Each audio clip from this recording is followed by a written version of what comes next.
এবার কথা হলো যে কয়েকটা টিপস আসলে দিতেই হয়, যে আপনি কি টিপস, ঠিক আছে, যেগুলো দিলে আপনার খুবই কাজে দিবে, ঠিক আছে। প্রথম কথা হলো ভাই, আপনি দয়া করে, ঠিক আছে, দয়া করে আপনি গুছিয়ে পড়ুন। এটা তো মাথায় রাখবেন, গুছিয়ে পড়তে হবে, ঠিক আছে। কিভাবে গুছিয়ে পড়বেন? ধরেন আপনি বাংলা পড়তেছেন, ঠিক আছে, আপনি অথবা ইংরেজি পড়তেছেন, আপনি একবার থেকে শুরু করলেন একবার শেষ করলেন না, এভাবে করবেন না। আপনি যে কোনো একটা পার্ট নেবেন, ওই পার্টটা চমৎকার করে পড়বেন, তারপরে কি করবেন, সেটা থেকে আপনার যদি মনে হয়, ঠিক আছে, সেটা থেকে যদি মনে হয় যে না আমার ইম্পর্টেন্ট কিছু রয়েছে, ইম্পর্টেন্ট বিষয় মার্ক করেন। এটা একটা খুব কমন স্ট্র্যাটেজি 12 দিনের জন্য, that's a very good strategy, ঠিক আছে। ইম্পর্টেন্ট বিষয় মার্ক করেন। কিরকম মার্ক করবেন? প্রথমে পারলেন না, তাহলে কি করলেন, যে আপনি মনে করেন কালো কালি দিয়ে মার্ক করে দিলেন, ঠিক আছে। আবার রিভিশন করলেন, ঠিক আছে, আপনি লাল কালি দিয়ে মার্ক করেন। আবার রিভিশন করলেন, আপনি নীল কালি দিয়ে মার্ক করেন। যদি না পারেন একটাটা ঠিকই ছিল মেরে যান, ঠিক আছে। পরে না পারলে এরকম করেন, পরবর্তীতে রিভিশন দেন। যদি মনে হয়, একবার মনে হয়, তাহলে একটা কেটে দিবেন, ঠিক আছে। কিছুদিন পরে আবার মনে করবেন ওটা মনে আছে কিনা, যদি মনে থাকে আরেকটা কেটে দেন, ঠিক আছে। এইভাবে আপনি কয়েকবার রিপিট করলে এই সময়ে যা আছে ইম্পর্টেন্ট বিষয়গুলো এইভাবে রিপিট করতে থাকেন, করলে দেখবেন আপনার সবচেয়ে যে কঠিন যে বিষয়গুলো যেগুলো মনে থাকে না, সেগুলো আপনি আইডেন্টিফাই করতে পারবেন। পরীক্ষার হলে মনে রাখবেন কনফিডেন্স বিষয়টা কিন্তু খুবই গুরুত্বপূর্ণ। যেমন আমার একটা ভাইকে তো মনে আছে, আমি ভাবে উঠে গেছি, খুব পড়াশোনা কম করে গেছি, এবং আমি গেছি সেভাবে কিন্তু আমার খারাপ হয়েছে। আর বাকি যে ভাইবাতে আমি পড়াশোনা করে গেছে, সেটা আমার যাই জিজ্ঞেস করে আমি কিন্তু উত্তর মোটামুটি দিয়ে আসছি, কারণ আমার মনে হচ্ছিল আমি পারি, আর ওটা আমার মনে হচ্ছিল যে আমি পারি না। So that is a matter of confidence. So be confident, এই বিষয়টা আমি আপনাকে বলতে চাচ্ছি যে কনফিডেন্ট হইতেই হবে, ঠিক আছে। ওকে, পরেরটা বলতেছি কি জানেন, পরেরটা বলতেছি ভাই আপনাকে অবশ্যই পরিষ্কার ধারণা রাখতে হবে। যদি আপনি পরিষ্কার ধারণা না রাখেন, মানে ক্লিয়ার কনসেপ্ট না রাখেন, তাহলে কিন্তু আপনার অবশ্যই ভুল হয়ে যাবে। যেমন একটা উদাহরণ আমি দিতে পারি, মনে করেন বর্তমানে জিডিপি গ্রোথ কত, একটু কাইন্ডলি কারো কি জানা আছে, উত্তর করতে পারবেন? এনিওয়ান? ঠিক আছে, বর্তমানে জিডিপি গ্রোথ কত, জিডিপি গ্রোথ কত? কারো যদি মাথায় থাকে কাইন্ডলি একটু কমেন্ট করেন যে জিডিপি গ্রোথ কত, ঠিক আছে, জিডিপি গ্রোথ কত, কারো জানা আছে কিনা? 7.5 এক্স্যাক্টলি, ঠিক আছে। আকরাম, আপনাকে ধন্যবাদ। আমার প্রশ্ন হলো জিডিপি গ্রোথ এই 7.5 বাই হুম? এটা কিন্তু ইম্পর্টেন্ট। বাই কি? বাংলাদেশ সরকার, বাংলাদেশ সরকার নাকি ওয়ার্ল্ড ব্যাংক নাকি আইএমএফ না কার মতে? এটা কিন্তু ক্লিয়ার ধারণা রাখতে হবে। জিডিপি গ্রোথ একসময় ওয়ার্ল্ড ব্যাংক বলে যে গ্রোথ হচ্ছে বাংলাদেশের জিডিপি গ্রোথ হচ্ছে এত, অনেক সময় বাংলাদেশের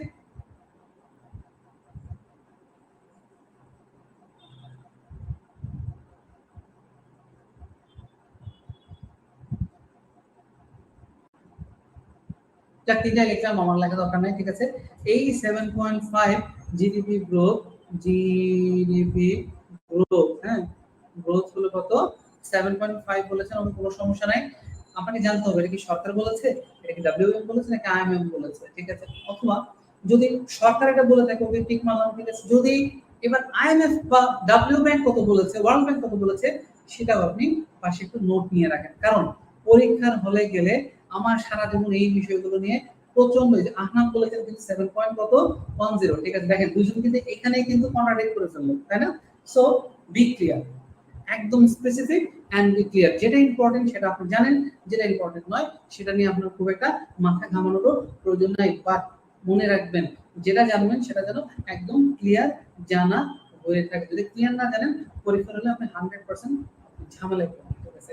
তারপরে দেখেন, তারপর হচ্ছে কি, আমি এটা আগেই বলে ফেলেছি যে অধ্যায়ভিত্তিক পড়াশোনা করুন এবং বিগত বছরের প্রশ্ন সমাধান করুন। এই ক্ষেত্রে আমি এটাকে বেশি গুরুত্ব দিচ্ছি যে ভাই বিগত বছরের প্রশ্নগুলোকে আপনি আসলেই বেশি সমাধান করুন, এটা আপনার জন্য কাজে অনেক বেশি দিবে, এটা মাথায় রাখবেন, ঠিক আছে। যে জিনিসটা আপনি জানেন না, ভেরি ভেরি ইম্পর্টেন্ট, যে অজানা বিষয়গুলোকে অবশ্যই হাইলাইট করে ফেলুন। ওই যে বললাম না রিভিশন দিবেন, দেখেন আমি সবসময় অ্যাক্টিভ রিভিশন বলি, ঠিক আছে। কিরকম করবেন? আপনি যে বিষয়টা জানেন না, ঠিক আছে, সেই বিষয়টাকে আপনি রিভিশন দিবেন। রিভিশন দেওয়ার সময় ইম্পর্টেন্ট ফ্যাক্টস গুলোকে আপনি কি করবেন, মার্ক করে নেবেন। যদি মার্ক করে নেন, এটা কিন্তু আপনার জন্য খুব কাজে লাগবে। কথা বোঝা গেল কিনা? এটা আপনার জন্য দেখবেন পরবর্তীতে রিভিশন করবেন, মনে রাখবেন আপনি কোনটা রিভিশন করবেন যেটা আপনি জানেন না। আপনি এক বাংলা রিভিশন করতে লাগে হচ্ছে 10 দিন, এই বাংলাকে আপনি 1 ঘন্টা বা 3 ঘন্টা কেমনে রিভিশন করবেন? নিয়মটা হচ্ছে যে যে জায়গায় জানেন না সেই জায়গায়, এই যেটা বলেছি আবার বলতেছি, সেই জায়গাটা আপনি হাইলাইট করে ফেলেন। হাইলাইট করার পরে যখন ইম্পর্টেন্ট পেজ উল্টাবেন সেটা দেখবেন, পেজ উল্টাবেন সেটা দেখবেন। হাঁটতে থাকবেন, মনে করার চেষ্টা করবেন, মনে থাকবে। ঘুমাইতে যাবেন, মনে করার চেষ্টা করবেন, মনে থাকবে। This is how you have to study in this 12 days. এটা একটু মাথায় রাখবেন। মোস্ট ইম্পর্টেন্ট বিষয়, পরীক্ষার হলের পরিবেশে মডেল টেস্ট দিন। মানেটা কি? মানে হলো আপনি একটা মডেল টেস্ট প্রত্যেকদিন একটা করে দিবেন, এই লাস্ট কয়েকটা দিন মনে রাখবেন, ঠিক আছে? অথবা 2 দিন একটা, কমপক্ষে 2 দিন একটা। আর প্রতিদিন একটা দিতে পারলে বা 2টা দিতে পারলে অনেক ভালো হয়। কারণ কি, অনেক নতুন কোশ্চেন আসে, নতুন কোশ্চেন জানা যায় এবং আইডিয়াগুলো অনেক বেশি ক্লিয়ার হয়ে থাকে, ঠিক আছে? ওকে, এখন পরীক্ষার হলে পরিবেশ মানে কি? আপনি কখনো বই ধরবেন না, আপনি 2 ঘন্টার বেশি 1 মিনিট সময় নেবেন না, ঠিক আছে? আপনি যে ওএমআর ফর্ম যেরকম ভাবে পূরণ করে বাজার থেকে একটা ওই যে আপনার বিভিন্ন মডেল টেস্টের বইয়ের পিছনে দেওয়াই থাকে, একটা নেবেন। নেওয়ার পর হচ্ছে জাস্ট ছবি তুলবেন, এটা ফটোকপি করবেন, করার পরে সেখানে একদম পরীক্ষার হলে পরিবেশে দিবেন। এবং আমি বলবো আপনি 1 ঘন্টা 50 মিনিটে পরীক্ষাটা দিন। 1 ঘন্টা 50 মিনিটে পরীক্ষা দিন। কারণ পরীক্ষার হলে কমপক্ষে 5 মিনিট আপনার এমনি নষ্ট হবে। প্রথমে কি খাতা পূরণ করতে গিয়ে, দ্বিতীয় টিচার ইনভিজিলেটর যারা আছেন তারা হচ্ছে সাইন করবেন, ঠিক আছে? সেটা হেন তেন বহুত বিষয় আছে, ঠিক আছে? এই বিষয়টা কিন্তু আপনাকে মাথায় রাখতে হবে, ঠিক আছে? এবং মনে রাখবেন কোশ্চেনটা দয়া করে আপনি অ্যাক্টিভ সলিউশন করুন।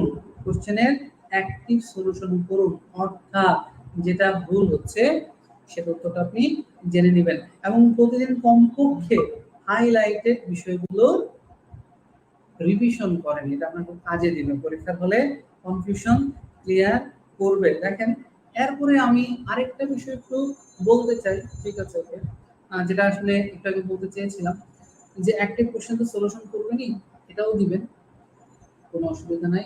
বাট মনে রাখবেন, ঠিক আছে, এই সময় কিন্তু আসলে খুবই স্ট্র্যাটেজিক্যালি পড়ার সময়। আপনি যদি মনে করেন যে এখন সব পড়বেন, সব পড়ার সময় কিন্তু এখন না।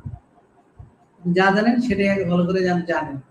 নতুন তথ্য যদি বেশি নিতে চেষ্টা করেন, পরীক্ষায় কিন্তু খারাপ করার সম্ভাবনাটাই বেশি। অতএব নতুন তথ্যও নিবেন, না করছি না নতুন তথ্য দিবেন না, নতুন তথ্য নিবেন, তার সাথে রিভিশনটাও করবেন। রিভিশন যদি না করেন তাহলে কিন্তু আগের কথাগুলো আপনার মনে থাকবে না, ঠিক আছে? অতএব একটা পার্ট রিভিশন করবেন, বাকি সময়টা নতুন বিষয় পড়তে হলে পড়বেন, আপনার জন্য কাজে দেবে, ঠিক আছে?